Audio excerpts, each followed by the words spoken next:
तो आप लोग इस टॉपिक को अच्छे से कवर करने का प्रयास कीजिएगा, क्योंकि पीरियोडिक टेबल एक महत्वपूर्ण टॉपिक है।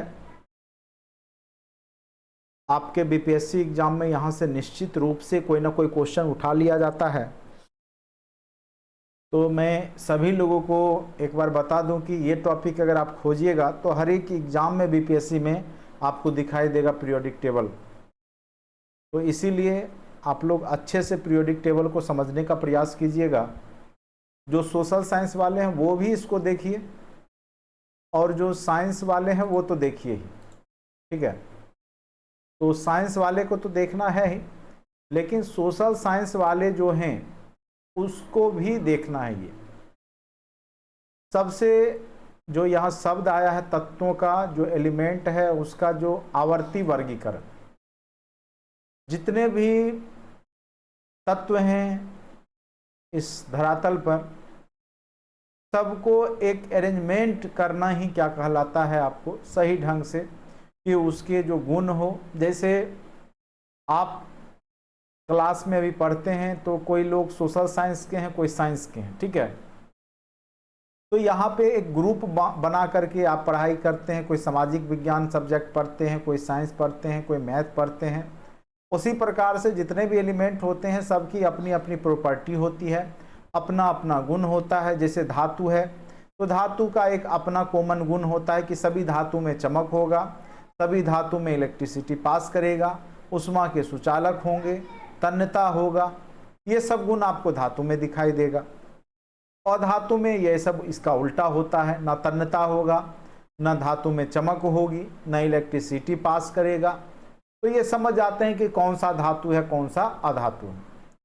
तो इन्हीं गुण के आधार पर जो इनकी प्रॉपर्टी होती है उसके आधार पर जो वैज्ञानिक हैं, रसायन जो शास्त्र के जानकार हैं, ठीक है, उन्होंने जितने भी एलिमेंट हैं अभी तक वर्तमान में पूरे ब्रह्मांड कह सकते हैं, पूरे संसार में, विश्व में, उसको एक जगह जो अभी तक खोज लिए गए हैं उसको उनके गुण धर्म के आधार पर, उनके संरचना के आधार पर, उनके परमाणु संख्या के आधार पर बांटने का प्रयास किया है। उनको एक आवर्त और ग्रुप जो होता है पीरियोडिक टेबल में, आप लोग जानते होंगे। जैसे ये अगर आप कॉलम और रो की बात करें तो जो ये रो होता है, ये जो रो नीचे से कर रहे हैं ये आवर्त हो जाता है। जैसे अगर कोई टेबल बनाते हैं तो ये जो हम रो खींच रहे हैं ये क्या बन जाएगा, आवर्त। और अगर हम इसको ऊपर से बांट देते हैं, ठीक है, तो हॉरिजेंटल जो बांटा जाता है उसको आवर्त कहा जाता है, और वर्टिकली जो बांटते हैं उसको वर्ग कहा जाता है, ठीक है। जैसे आपका भी क्लास होता है, आप लोग भी कभी क्लास फर्स्ट में पढ़ते होंगे, कभी सेकेंड, कभी थर्ड, आगे बढ़ते गए। उसी प्रकार से जो आवर्त मतलब आपका हो गया, जैसे घंटी होता है ना, आपके क्लास में घंटी होता है, जब आप विद्यालय में पढ़ते होंगे, पहली घंटी, दूसरी घंटी, तीसरी घंटी, रूटीन बना होगा। तो उससे भी आप थोड़ा बहुत याद रखिएगा, जो आवर्त की संख्या है वो 7 होती है जनरली, ठीक है। तो ये सब क्वेश्चन, छोटे छोटे क्वेश्चन आपके एग्जाम में पूछे जाता है। तो यहाँ पे हम सबसे पहले पीरियोडिक टेबल का क्लासिफिकेशन करेंगे, क्योंकि जो अभी आधुनिक पीरियोडिक टेबल है वो डायरेक्ट नहीं बना है, बल्कि इसको बनाने के लिए पहले बहुत सारे और भी जो वैज्ञानिकों ने तरह तरह के नियम दिए हैं, तरह तरह के सिद्धांत दिए हैं, उसके आधार पर सबसे पहले एलिमेंट को सजाया गया। फिर वो उसमें बहुत सारा ड्रॉबैक निकला, बहुत सारा जो खामियां निकली, तो आगे चल करके अभी जो आपका पीरियोडिक टेबल है उसको हम मॉडर्न पीरियोडिक टेबल कहते हैं। जबकि इससे पहले जो है डोबे राइनर का त्रिक सिद्धांत आता है, न्यूलैंड्स का अष्टक का नियम आता है, मेंडलीफ का आवर्त सारणी आता है, फिर जाकर के मोसले ने जो है अभी आपका मॉडर्न पीरियोडिक टेबल बनाया। किसने बनाया? तो मोसले। तो वहां तक हम लोग पहुंचेंगे। बहुत छोटा चैप्टर है, बड़ा चैप्टर तो है नहीं, लेकिन फिर भी निश्चित रूप से यहां से आपके एग्जाम में 1-2 प्रश्न तो निश्चित रूप से ही पूछे जाएंगे। समझिएगा अच्छे से। प्रकृति में स्थित प्रत्येक पदार्थ किसी न किसी तत्व या तत्वों के मिश्रण या यौगिक से निर्मित होते हैं। यौगिक का निर्माण 2 या 2 से अधिक तत्वों के मिलन से होता है, जो जब निश्चित अनुपात में मिलते हैं।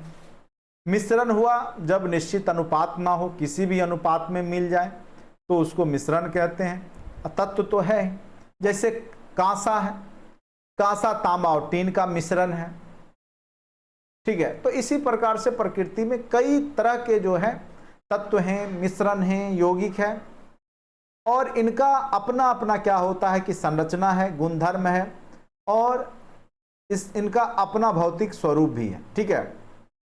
1800 ईस्वी तक वैज्ञानिकों ने मात्र 30 तत्वों की ही खोज की थी। 1800 ईस्वी तक वैज्ञानिकों के द्वारा मात्र 30 तत्वों की ही खोज की गई थी। उनको 30 तत्व के बारे में ही ज्ञान था। कई बार पूछ देता है कि लोहे का जानकारी कब हुआ, तो लोहे की जानकारी 1000 ईस्वी पूर्व में हुई, ये भी बीपीएससी ने क्वेश्चन पूछा है। तांबा धातु की खोज कब हुई, ठीक है, तो 3000 ईस्वी पूर्व में। कब हुई, तो 3000 ईस्वी पूर्व में तांबा धातु की खोज, ठीक है। इसके बाद ही आपका लगभग 2500 ईस्वी पूर्व के आसपास कह सकते हैं कांसा का खोज किया गया। तांबा और टीन का मिश्रण कांसा कहलाता है। लोहा 1500 से 1000 ईस्वी पूर्व के आसपास लोहा का खोज हुआ। तो इसी प्रकार से अगर आप ज्ञात तत्वों की संख्या को अगर देखें तो दिनों दिन इसकी संख्या बढ़ती गई है। सन 1800 ईस्वी तक मात्र 30 ही तत्व उपस्थित थे पूरे, जो जिसको कि वैज्ञानिकों ने खोजा था। लेकिन अभी अगर आप बात करें तो वर्ष 2016 तक में 118 तत्व जो है खोज लिए गए। यानी अभी पूरे अगर आप देखें पीरियोडिक टेबल में तो 118 तत्व जो है खोज लिए गए हैं।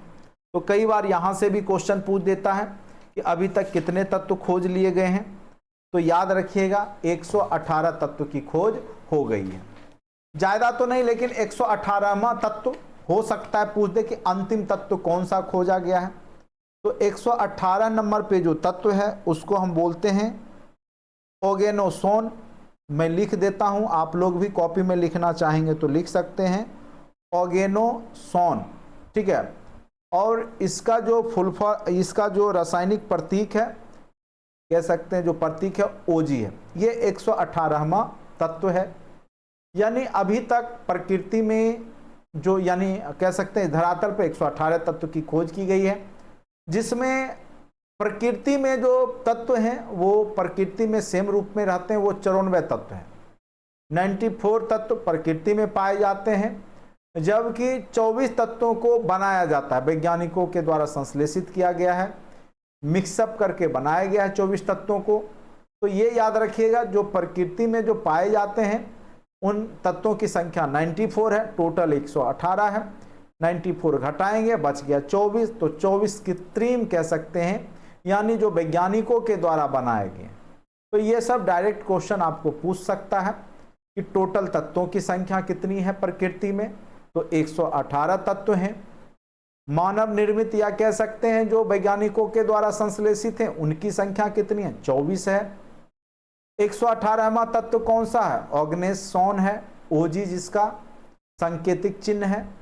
तो इस प्रकार से, ठीक है, उम्मीद करते हैं कुछ तत्व को आपने समझा होगा। अब हम लोग देखते हैं जो पीरियोडिक आवर्त, इसका क्यों नाम रखा गया। चूंकि शुरुआत से ही रासायनिक वैज्ञानिक जब तत्वों का वर्गीकरण कर रहे थे तो उन्होंने देखा कि एक पीरियड पे आकर के जो तत्व है, अगर उनको हम परमाणु द्रव्यमान के आधार पर, द्रव्यमान संख्या आपको पता होगा क्या होता है, किसी भी परमाणु के नाभिक में उपस्थित प्रोटॉन की संख्या और न्यूट्रॉन की संख्या क्या कहलाती है, द्रव्यमान संख्या। तो चाहे हम अगर परमाणु द्रव्यमान के आधार पर अरेंज करें या परमाणु संख्या के आधार पर अरेंज करें, तो एक निश्चित पीरियड के बाद उनके जो तत्व के जो गुण होते हैं वो फिर आ जाता है। तो इसीलिए जो अरेंजमेंट किया गया बार बार, इसको पीरियोडिक नाम दिया गया कि एक पीरियड चलता है। जैसे त्रिक सिद्धांत है, तो 3-3 तत्व को इसने अरेंज किया, डोबे-राइनर का त्रिक सिद्धांत है। इसके तहत जो है, जो दोनों कॉर्नर वाले जो परमाणु हैं उनका भार जो है आपका बीच वाला जो औसत भार के बराबर होता है, जो बीच में होता है ये दोनों के औसत के बराबर होता है। जैसे अगर डोबे-राइनर का एग्जाम्पल ले तो हम ले सकते हैं लिथियम, सोडियम, ठीक है, और पोटासियम के, ठीक है। अगर बात करें के का परमाणु भार का द्रव्यमान संख्या का तो 39 होता है, सोडियम का आपको पता होगा 23 होता है, जबकि लिथियम का परमाणु भार या द्रव्यमान संख्या क्या होता है, 7 होता है। तो गौर कीजिए, ये जो दोनों एलिमेंट हैं, इस दोनों के परमाणु भार को जोड़िए तो 39 और 7 जोड़ दीजिए, क्या हो जाएगा 46, और 2 से भाग दे दीजिए तो क्या हो गया 23। यानी जो कॉर्नर पे स्थित एलिमेंट हैं उन दोनों के भार का योगफल का औसत, औसत मतलब 2 है तो 2 से भाग दे दिए तो बीच में रखा गया। तो यही डोबेराइनर का त्रिक सिद्धांत था। तो शुरुआत में जो तत्वों की संख्या कम थी, 30 ही तत्व थे, तो उसको डोबेराइनर के त्रिक सिद्धांत पे अरेंज किया गया। लेकिन आगे चल करके जब तत्वों की खोज हुई तो यह सिद्धांत जो है आगे चल करके काम नहीं करता है, यानी यह सिद्धांत जो है 20 परमाणु संख्या तक ही काम करता है, आगे चलकर ये काम नहीं करता है। तो फिर यहाँ पर जो है त्रिक सिद्धांत फेल हो जाता है। फिर यहाँ पे न्यूलैंड्स का अष्टक सिद्धांत होता है, ठीक है। तो अष्टक सिद्धांत में क्या होता है कि जो पहला तत्व का जो गुण है, ठीक है, और फिर जो उसका 8वां तत्व अगर हम उसमें जोड़ें, ठीक है, परमाणु भार के आधार पर अगर अरेंज किया जाए तो वो गुण उसका मिलता है, ठीक है। तो इस तरीका से विभिन्न तरह के सिद्धांत दिए गए, लेकिन कुछ ना कुछ उसमें कमियां खामियां रह गई, ठीक है। तो इसको दूर करते हुए फिर लोथर मेयर का परमाणु भार परमाणु आयतन वक्र, तो कई तरह के सिद्धांत दिए गए। तो डायरेक्ट आपको पूछेगा कि त्रिक सिद्धांत किसने दिया, बस इतना जानिए, डोबेराइनर ने दिया। अष्टक का सिद्धांत किसने दिया, न्यूलैंड्स ने दिया, ठीक है। और लोथर मेयर का परमाणु भार परमाणु आयतन वक्र का जो सिद्धांत है वो लोथर मेयर के द्वारा दिया गया। इससे ज़्यादा यहाँ पर आपसे क्वेश्चन नहीं पूछेगा, ज़्यादा हम डीप में नहीं जाएंगे, क्योंकि आपके जो क्वेश्चन पूछे जाते हैं वो बेसिक ही क्वेश्चन पूछा जाता है, ज़्यादा आपको डीप यहाँ नहीं ले जाया जाएगा, ठीक है। तो जहाँ तक पूछेगा मैं वहीं तक जाऊँगा, ज़्यादा डीप आपको नहीं ले जाऊँगा, क्योंकि मुझे पता है कि आप लोग मैक्सिमम लोग सोशल साइंस बैकग्राउंड के हैं। अगर मैं ज़्यादा डीप जाऊँगा तो आपको फिर समझ में आना मुश्किल हो जाएगा। चलिए, तत्वों के वर्गीकरण के प्रयास त्रुटिपूर्ण सिद्ध होने के उपरांत उनके आवर्ती वर्गीकरण का प्रथम प्रयास मेंडलीफ के आवर्त नियम के आधार पर किया गया। तो यहाँ पर जब मेंडलीफ ने इन जब सिद्धांतों को देखा, जो कमियां थी उसको दूर करने के लिए अपना एक टेबल बनाया, और वह टेबल परमाणु द्रव्यमान के आधार पर था कि जितने भी परमाणु द्रव्यमान है, जितने भी तत्व के, उसको बढ़ते क्रम में लिखा, और फिर उसने जो है एक ग्रुप बना करके, एक पीरियड बना करके सबको अरेंज करने का प्रयास किया। तो कई बार पूछेगा कि जो मेंडलीफ ने आवर्त सारणी बनाई उसमें कितने आवर्त थे। तो याद रखिएगा, आवर्त जो आपका हॉरिजेंटल लाइन जो होता है, ठीक है, तो इसकी संख्या कितनी थी, तो इसकी संख्या जो थी वो 7 थी। इसकी संख्या कितनी थी, तो 7 थी। वहीं अगर वर्टिकल लाइन की बात करें जिसको वर्ग कहा गया, तो इसकी संख्या 9 थी। इसकी संख्या क्या थी, तो 9 थी। तो अगर पूछेगा तो यही पूछेगा, मेंडलीफ का जब आवर्त सारणी आया, ठीक है, तो वो किस सिद्धांत पे काम कर रहा था, तो वो परमाणु द्रव्यमान पे ही आधारित था, परमाणु भार के ही आधार पर था, और उसमें 9 वर्ग जो कि वर्टिकल लाइन हो गया, और 7 पीरियड हुआ करते थे, आवर्त हुआ करते थे। ये क्वेश्चन अत्यंत महत्वपूर्ण है। मेंडलीफ के बारे में यहाँ देखिए क्या लिखा हुआ है। 19वीं शताब्दी के मध्य में रूसी वैज्ञानिक D.I. मेंडलीफ ने तत्वों तथा उनके यौगिक के तुलनात्मक अध्ययन से एक नियम प्रस्तुत किया जिसे मेंडलीफ का आवर्त नियम कहते हैं। जिसको क्या कहते हैं, मेंडलीफ का आवर्त नियम कहते हैं, ठीक है। और यहां पर आपने देखा कि एक क्वेश्चन 10+2 में भी पूछा गया था, और कई क्वेश्चन जो है आपके 9th 10th में भी पूछे गए थे, 1 to 5 में भी यहां से क्वेश्चन था। तो निश्चित रूप से यह टॉपिक से निश्चित रूप से क्वेश्चन पूछा जाता है, ठीक है। तो अध्ययन से एक नियम प्रस्तुत किया जिसे मेंडलीफ का आवर्त नियम कहा गया। मेंडलीफ के आवर्त नियम के अनुसार तत्वों का भौतिक एवं रासायनिक गुण किस पे डिपेंड करता है, तो उनके परमाणु भार के आवर्ती फलन होते हैं, यानी उनके परमाणु भार पे ही डिपेंड करता है। और मेंडलीफ ने जो टेबल बनाया, पीरियोडिक टेबल, उसमें 9 वर्ग और 7 आवर्त थे। ठीक है। तो इस प्रकार से मेंडलीफ ने भी अपना पीरियोडिक टेबल बनाया, लेकिन इसमें भी बहुत सारी कमियां थी। उसको आगे चल करके आधुनिक आवर्त सारणी के माध्यम से दूर किया गया।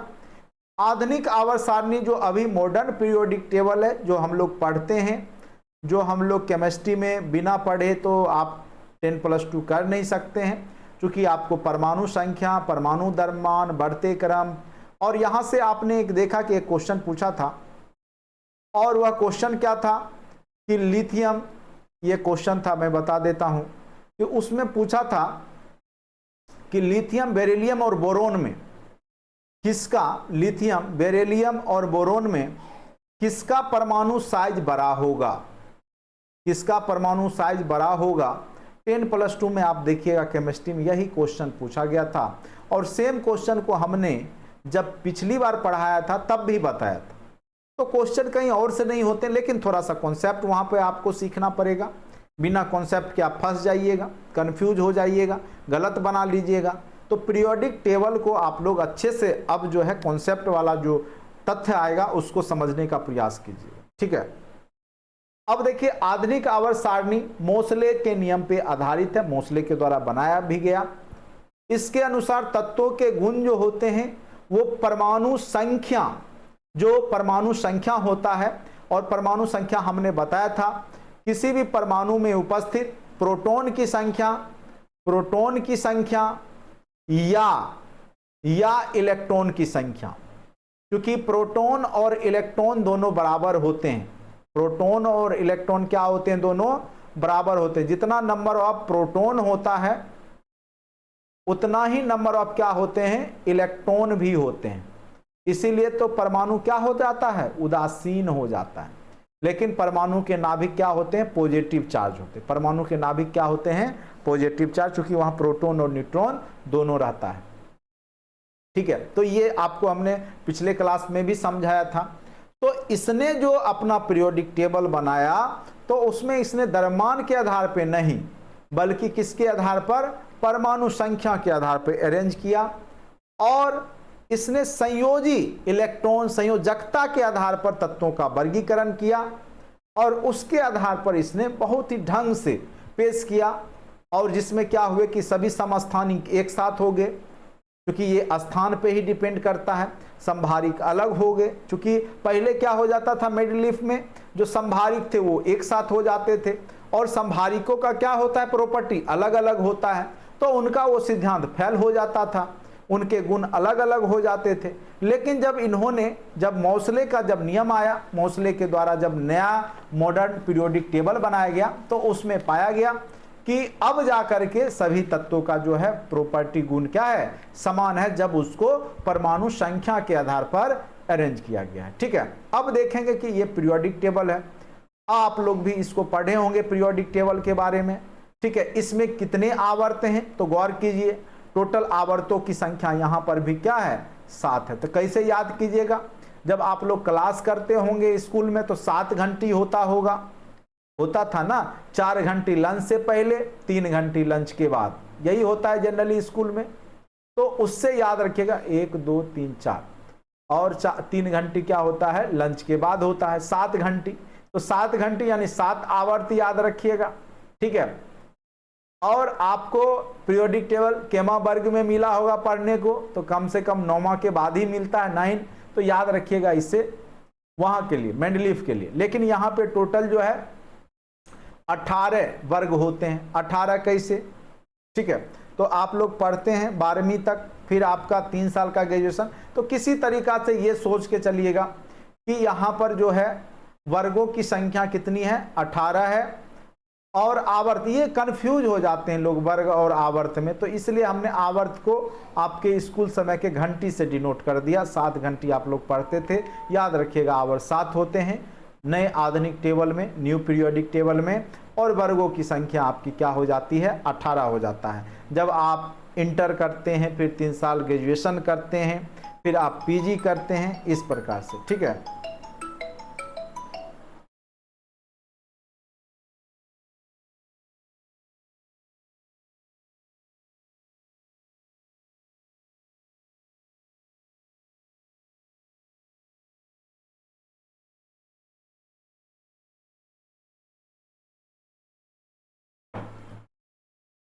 ठीक है, तो उम्मीद करते हैं कि यहां तक आप लोग को समझ में आ गया होगा। ठीक है, अब यहां पर हमको समझना होगा कि जो आपका क्या होता है, साइज किस पे डिपेंड करता है। तो देखिए यही क्वेश्चन था आपका लिथियम, बेरिलियम और बोरोन। तो यहां पे आप देखिए जिसके लास्ट सेल में जितना इलेक्ट्रॉन है वो उसी वर्ग में वो शामिल होता है। जैसे मान के चलिए हाइड्रोजन, तो हाइड्रोजन में एक तो परमाणु होता ही है, एक इलेक्ट्रॉन होता ही है, तो ये 1s1 हो गया, इसलिए प्रथम ग्रुप में हो गया। ठीक है, उसके बाद अगर हम बेरिलियम की बात करें, परमाणु संख्या 4 होता है, 1s2 2s2, लास्ट सेल में 2 इलेक्ट्रॉन हो गया तो दूसरे में आ गया। बोरोन में क्या होता है, 5 होता है। ठीक है, 1s2 2s2। ठीक है, तो जितना भी लास्ट सेल में इलेक्ट्रॉन होता है उसके आधार पर यहां पर क्या होता है कि आपका पीरियोडिक टेबल में सजाया गया। ठीक है, तो यहां पे देखिए लिथियम का परमाणु संख्या कितना होता है, तो 3 होता है। तो अगर बात करें इसमें कितने कक्षा होंगे, कितने कक्षा होंगे, तो पहला कक्षा 1s2 मैक्सिमम 2, फिर 2s1 2 कक्षा हो गया, तो इसको दूसरा कक्षा में रखा गया। ठीक है, लेकिन लास्ट सेल में 1 इलेक्ट्रॉन है इसीलिए इसको उस वर्ग में रखा गया।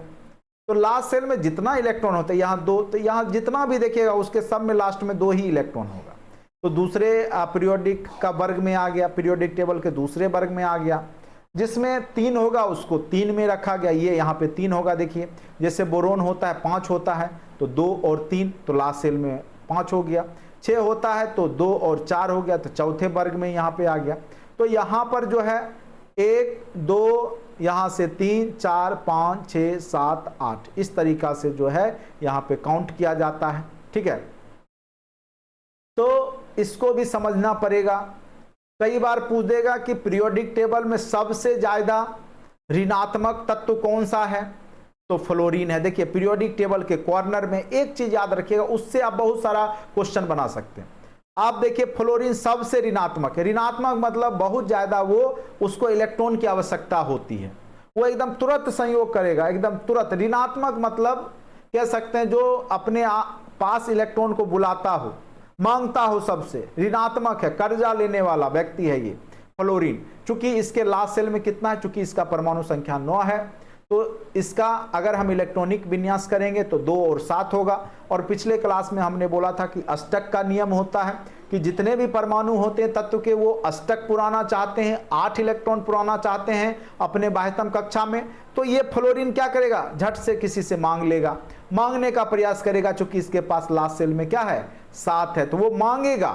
तो जो मांगता है वो ऋणात्मक होता है, जो देता है वो धनात्मक होता है। तो पूरे पीरियोडिक टेबल में सबसे ज्यादा ऋणात्मक फ्लोरीन होता है। इसीलिए अगर ये मान के चलिए ये पीरियोडिक टेबल है, तो हम याद रखेंगे कि इस कॉर्नर वाला जो सबसे निगेटिव है, तो यानी इधर से इधर बढ़ेंगे तब भी ऋणात्मकता बढ़ेगी, और नीचे से ऊपर जाएंगे तब भी जो है ऋणात्मकता बढ़ती है।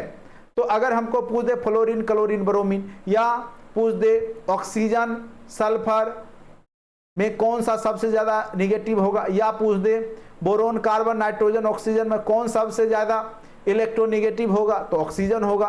तो हमें पता है ना कि वो पीरियोडिक टेबल के क्या है, किस तरह से अरेंज हुआ है। ठीक है, तो फ्लोरीन से पहले है, तो इधर से इधर जब भी हम बढ़ेंगे तो बढ़ते जाएगा, इधर आएगा घटते जाएगा। तो ऋणात्मकता इधर से इधर, बाएं से दाएं जाने पर पीरियोडिक टेबल में बढ़ती है। क्या तो बाएं से दाएं जाने पर क्या होता है, यहां पर बढ़ता है। ये याद रखिए, कई बार ये क्वेश्चन पूछा हुआ है। अब देखिए साइज वाला क्वेश्चन पूछ दिया था, गौर कीजिए। यहां पे दे दिया लिथियम, बेरिलियम और बोरोन, यही क्वेश्चन सेम पूछा था, मुझे याद है 10+2 में। लिथियम, बेरिलियम और बोरोन ये पूछा था। अब इसमें बोला कि सबसे बड़ा साइज किसका होगा। अब देखिए लिथियम का परमाणु संख्या कितना होता है, तो आपको पता है 3 होगा, तो 1s2 2s1 हो गया। अब देखिए बेरिलियम का क्या हो गया, 4 हो गया, 1s2 2s2 हो गया। बोरोन का देखिए कितना होता है, 5 होता है, 1s2 2s2, ठीक है, 2p1 हो गया, 2 2 4 1 5 पुर गया। अब गौर करने वाली बात है कि सब में कक्षा 2 ही है, सब में कक्षा क्या है, 2 ही है, सब में क्या है, मैक्सिमम कक्षा क्या है, 2 ही है, क्योंकि 2 तक ही गया ना, 2 ही गया। क्योंकि आपका क्या हो गया, पहला में आपका इसको ऐसे भी लिख सकते हैं, 3 है तो 2 2 1, यहां पे आप लिख सकते हैं 2 2, यहां पे आप लिख सकते हैं 2 3। सब में तो मैक्सिमम सेल कितना है, 2 ही है, पहला सेल में 2 इलेक्ट्रॉन और दूसरे में 1 3 2 है, ठीक है। तो सब में यहां पे 2 ही कक्षा है, क्योंकि सब का मैक्सिमम दूसरे कक्षा में ही गया है, तो मैक्सिमम संख्या 2 ही कक्षा है। ऐसे भी आप देखिए पीरियोडिक टेबल में दूसरे नंबर पे ही है, जो दूसरे आवर्त में ही है, ठीक है। लिथियम बेरिलियम बोरोन किस में है, दूसरे में है, तो इससे तो आप साइज नहीं निकालिएगा। अब ये समझना होगा कि इसके पास कितना इलेक्ट्रॉन है, तो इसके पास 3 है, इसके पास कितना है, 4 है, इसके पास 5 है। तो जो इलेक्ट्रॉन होता है ना वो प्रोटॉन को खींचता है, ठीक है। जो इलेक्ट्रॉन होता है प्रोटॉन को खींचता है, पॉजिटिव चार्ज को खींचता है। जो प्रोटॉन होगा, जो पॉजिटिव चार्ज होगा वो इलेक्ट्रॉन को खींचेगा, इलेक्ट्रॉन प्रोटॉन को खींचता है। तो जहां पर जितना इलेक्ट्रॉन होगा, ठीक है, वो उतना खींचेगा, वो उतना क्या करेगा, खींचेगा, ठीक है। तो उस स्थिति में क्या होगा, वो उतना खींचाएगा तो कक्षा उसका छोटा हो जाएगा।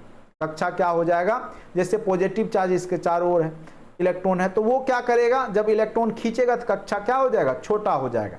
यानी जो जो हम पीरियोडिक टेबल में राइट से लेफ्ट जाएंगे त्यों त्यों साइज बढ़ेगा, और अगर हम लेफ्ट से राइट जाएंगे त्यों त्यों साइज घटेगा, साइज घटेगा। क्योंकि यहाँ पे इलेक्ट्रॉन की कक्षा 2 ही है, लेकिन इलेक्ट्रॉन की संख्या ज़्यादा हो गई तो वो वहाँ पे ज़्यादा खींच लेगा, कक्षा को इलेक्ट्रॉन ज़्यादा खींच लेगा, जिससे वो कक्षा क्या हो जाएगा, छोटा हो जाएगा। तो यहाँ पर लिथियम सबसे बड़ा हो जाएगा और बोरोन का साइज सबसे छोटा हो जाएगा, ठीक है। यही question same to same question आपके 10+2 वाले में 1 नंबर में पूछ दिया।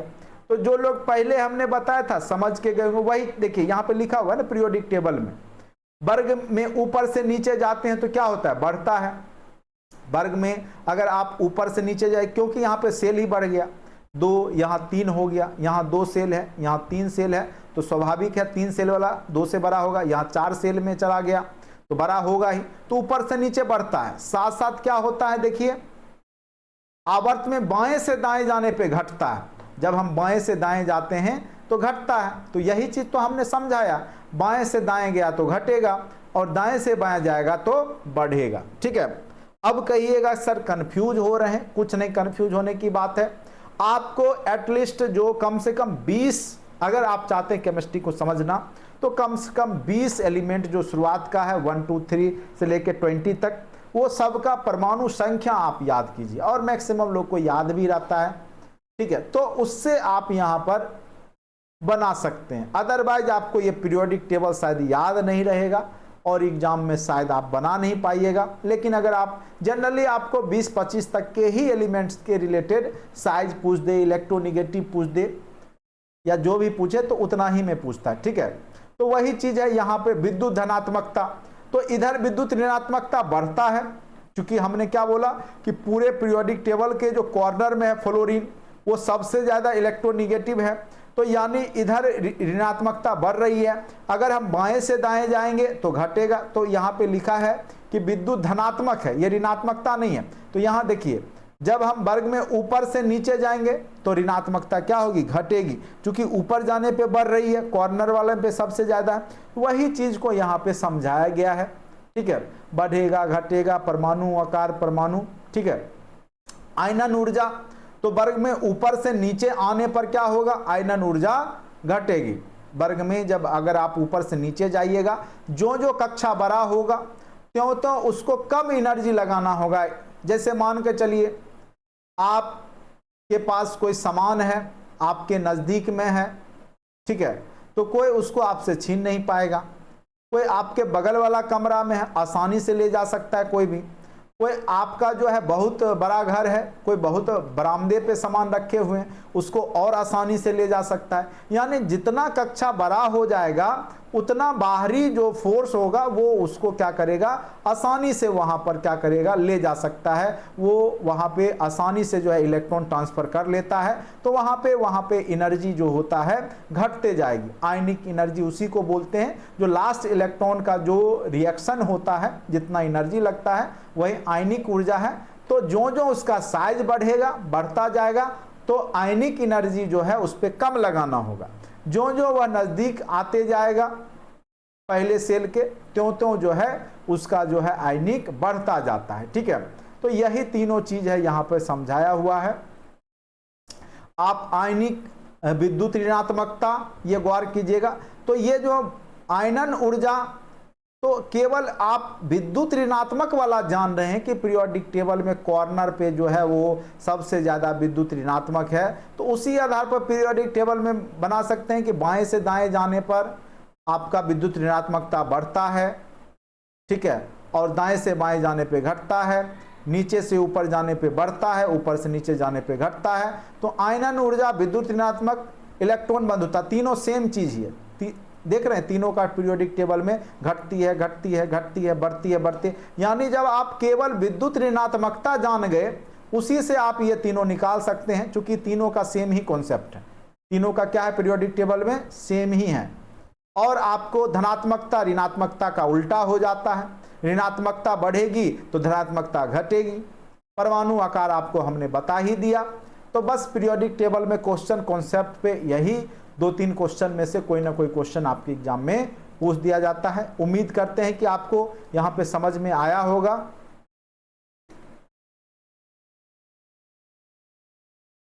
इसको याद करने की आवश्यकता नहीं है आप लोगों को, ठीक है, याद करने की आवश्यकता नहीं है। ऐसे बहुत लोग याद करते थे 9, 10, 11, 12 में, हालिना का रब से फरियाद, बेटा मांगे कार स्कूटर, बाप रोए, बाल गंगाधर, इंडियन तिलक, काशी जी, शंकर पार्वती, हम लोग को भी रटवाया गया था जब 10+2 में हम लोग पढ़ रहे थे। नेशनल परमिट, असम सब बिहार, OS से टीपो, फ्लोरीन, क्लोरीन, ब्रोमीन, आयोडीन, ठीक है। उसके बाद आपका जो हीलियम, नियोन, आर्गन, क्रिप्टन, जेनन, ये याद ही रखता है, चूंकि ये क्या है, आपके अक्रिय गैस होते हैं, चूंकि इनके लास्ट सेल में क्या होता है, अष्टक रहता है। ठीक है, तो इतना अब आप लोग को करने की आवश्यकता नहीं है। अब देखिए जो आपका रेड वाला जो भी है, जो भी आपका ये इधर जो है, जिसके लास्ट सेल में 1 इलेक्ट्रॉन 2 इलेक्ट्रॉन है, वो सब क्या होते हैं, धातु होते हैं। ठीक है, 1, 2, 3 जिसके पास इलेक्ट्रॉन होगा लास्ट सेल में, कई बार पूछेगा इनमें से कौन धातु है, कौन अधातु। जैसे एल्युमिनियम है, एल्युमिनियम का देखिए क्या हो जाएगा, 2, 8, 3 हो गया। लास्ट सेल में 3 इलेक्ट्रॉन है तो धातु हो जाएगा। जिसके लास्ट सेल में 1 इलेक्ट्रॉन है धातु हो जाएगा। जिसके लास्ट सेल में 2 इलेक्ट्रॉन है धातु हो जाएगा। बाद बाकी अधातु हो जाते हैं। धातु जो है, धातु की प्रकृति क्षारीय होती है। धातु की प्रकृति क्या हो जाती है, क्षारीय। तो इधर जो पीरियोडिक टेबल में देखते हैं तो S ब्लॉक होता है। ये क्या होता है आपका, S ब्लॉक के एलिमेंट होते हैं। किस ब्लॉक के, S ब्लॉक। आप देखिएगा S ब्लॉक में ही सिमट जाएगा। ये जो एलिमेंट होता है येलो वाला, ये ऑरेंज वाला जो है, ये आपका S ब्लॉक हो गया। ये एलिमेंट होते हैं P ब्लॉक एलिमेंट। क्या होते हैं, P ब्लॉक के एलिमेंट। और इसकी प्रकृति क्या होती है, अम्लीय होती है। ये अधातु होते हैं। ये क्या होते हैं, अधातु होते हैं और इनकी प्रकृति अम्लीय। कई बार पूछ देगा कि इनमें से किसकी प्रकृति अम्लीय है। जैसे दे देगा आपको कॉपर, कॉपर की प्रकृति कौन सी है, अम्लीय है या क्षारीय है। तो याद रखिएगा कॉपर अम्लीय और क्षारीय दोनों होगा, चूंकि यह डी एलिमेंट का तत्व है। ये जो बीच वाला देख रहे हैं ना पीरियोडिक टेबल में, डी एलिमेंट के तत्व क्या होते हैं, अम्लीय और क्षारीय दोनों होते हैं। अम्लीय और क्षारीय यानी एसिड और बेस वाला क्वालिटी दोनों होता है। तो अम्लीय और क्षारीय दोनों होते हैं। और ये आपके जो धातु होते हैं वो आपके क्षारीय होते हैं, और जितने भी अधातु होते हैं वो आपके अम्लीय होते हैं। ठीक है, ये भी आप साथ साथ याद रखिएगा। P ब्लॉक के एलिमेंट कौन से हुए, S ब्लॉक के एलिमेंट कौन से हुए। तो ये तो इलेक्ट्रॉनिक विन्यास अगर जानते हैं तब भी आप निकाल सकते हैं कि मैक्सिमम कहाँ तक इलेक्ट्रॉन जा रहा है। P में जाएगा तो P ब्लॉक, S में जाएगा केवल तो S ब्लॉक। ठीक है, इस तरीका से हम लोग निकालते, तो वही चीज यहाँ पे समझाया गया है। ठीक है, तो विद्युत ऋणात्मकता ही तीनों चीज समझ गए होंगे। विद्युत ऋणात्मकता से ही ये तीनों चीज आपको समझ में आ गया होगा। अब जानते हैं कि तत्वों से संबंधित प्रमुख तत्व जो अभी तक एग्जाम में, आपके एग्जाम में पूछे गए हैं। ज़्यादा बड़ा टॉपिक नहीं है, मेन कॉन्सेप्ट यही आपको समझना था।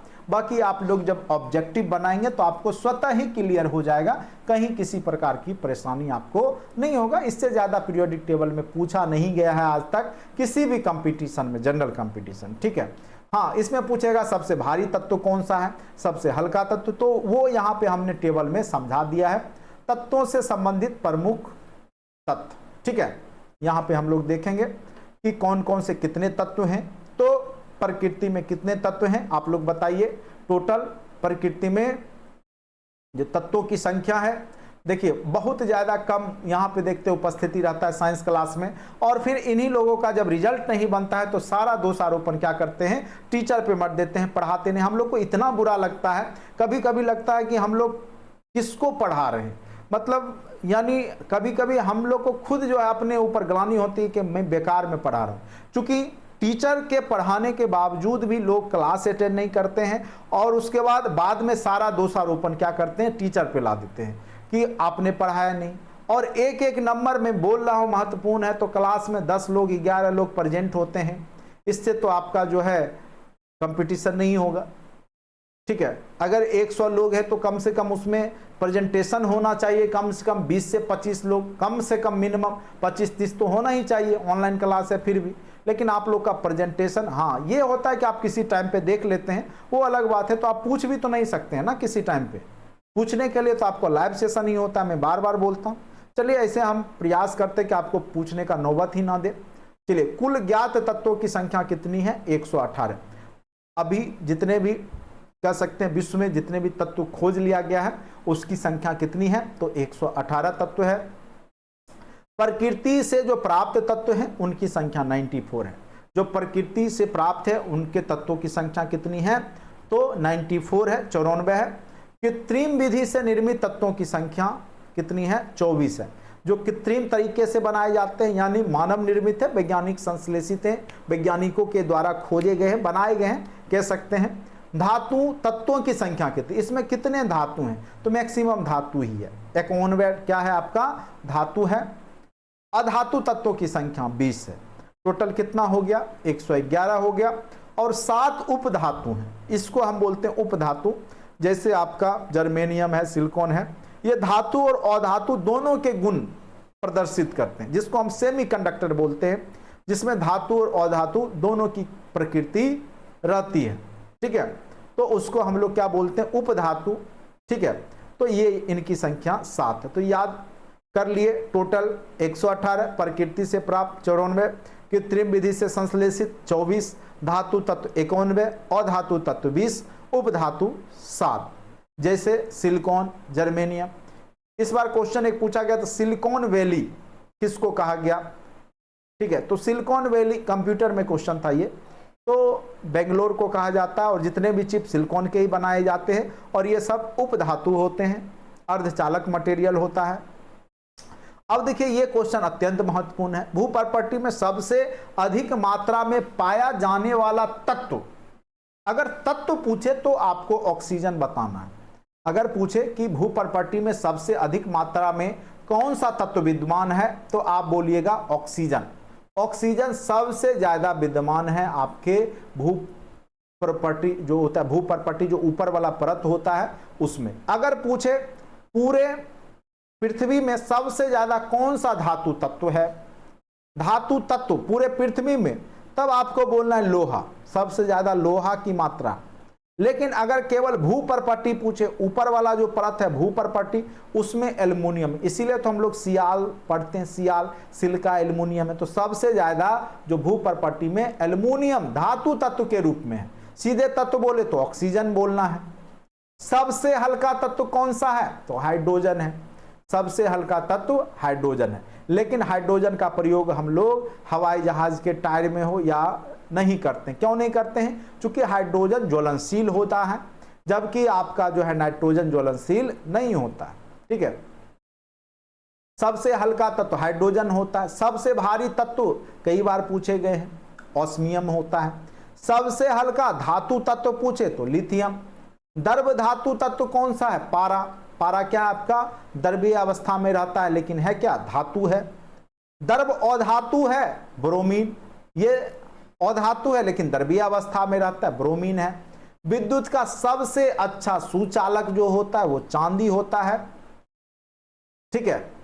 और विद्युत का सुचालक अधातु ग्रेफाइट होता है, विद्युत का सुचालक होता है लेकिन अधातु होता है।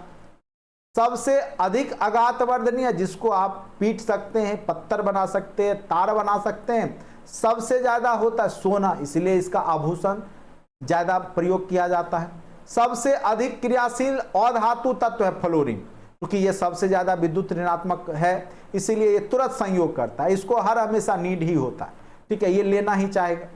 सबसे क्रियाशील धातु तत्व क्या हो जाएगा, सबसे क्रियाशील अगर धातु तत्व की बात करेंगे तो ये आपका सीजियम होता है, ठीक है। क्रियाशील धातु तत्व क्या हो जाएगा आपका, सीजियम। सर्वाधिक आयनन विभव वाला हीलियम, न्यूनतम आयनन विभव वाला सीजियम, ठीक है, क्योंकि विद्युत ऋणात्मकता क्या होती है, ठीक है, उसी पे आधारित है ये सब। सर्वाधिक इलेक्ट्रॉन प्राप्ति वाला तत्व कौन होगा, chlorine, chlorine, fluorine, chlorine, bromine, iodine, ठीक है, ये सब आपका क्या होता है, विद्युत ऋणात्मक है। सर्वाधिक विद्युत ऋणात्मक तत्व फ्लोरीन। सबसे प्रबल ऑक्सीकारक भी है आपका फ्लोरीन। मानव शरीर में सर्वाधिक मात्रा में पाया जाने वाला तत्व ऑक्सीजन। मिट्टी के तेल में रखा जाने वाला तत्व सोडियम, ये कई बार क्वेश्चन पूछ चुका है। हड्डियों एवं दांतों का निर्माण किसके कारण होता है, कैल्शियम और फास्फोरस भी रहता है, कैल्शियम भी रहता है। तो इस प्रकार से आपके पीरियोडिक टेबल में जो क्वेश्चन पूछे जाएंगे हमने आपको अच्छे से समझा दिया। मेंडलीव का आवर्त सारणी में 7 आवर्त हैं, 9 वर्ग है। आधुनिक आवर्त सारणी में 7 आवर्त है, 18 वर्ग हैं। यहाँ पे हमने बताया एस ब्लॉक का एलिमेंट धातु है, पी ब्लॉक का अधातु है, डी ब्लॉक का उपधातु है। इस प्रकार से जो है जिसकी प्रकृति अम्लीय और क्षारीय दोनों है, तो समझ गए होंगे किसकी प्रकृति अम्लीय है, क्षारीय है, कितने तत्व हैं, एलिमेंट है प्रकृति में।